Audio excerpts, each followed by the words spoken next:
In yet another attempt to paint a rosy picture of a struggling nation, President Mnangagwa on Thursday issued a statement claiming he had the honor of addressing the Japan Business Forum during Zimbabwe's so-called National Day at Expo 2025 in Osaka. Sanambira mashoko okuda panguva ino mutungamiri wenyika ouya panguva ino achifaiwa zvinzi Mnangagwa he is in another empty publicity stunt. Don't subscribe or like on the bell icon. Tipida panapa vanhu pari kuti mutungamiri wenyika anokupa fake promises. Zim airi kubuda ichienda mberi ichiti far from offering substance. Mnangagwa's remarks once again leaned on hollow slogans and recycled rhetoric.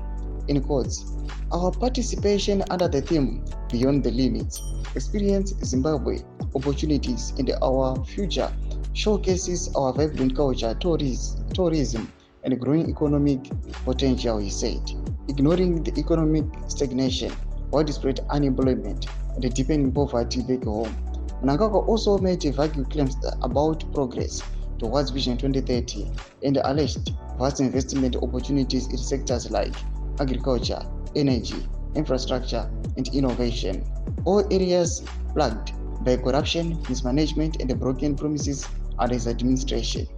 We value Japan's continued support in irrigation, education, and humanitarian partnerships, he added, failing to mention that such support often fills gaps left by the government's own failure to adequately provide for its citizens.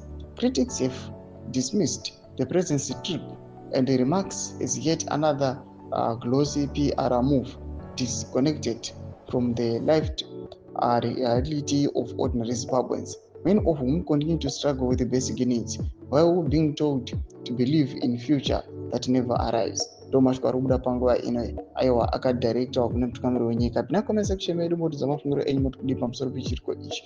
Aiwa mutungamiri wenyika achifaiwa zvakadai. Don't go subscribe or like, turn on the bell icon.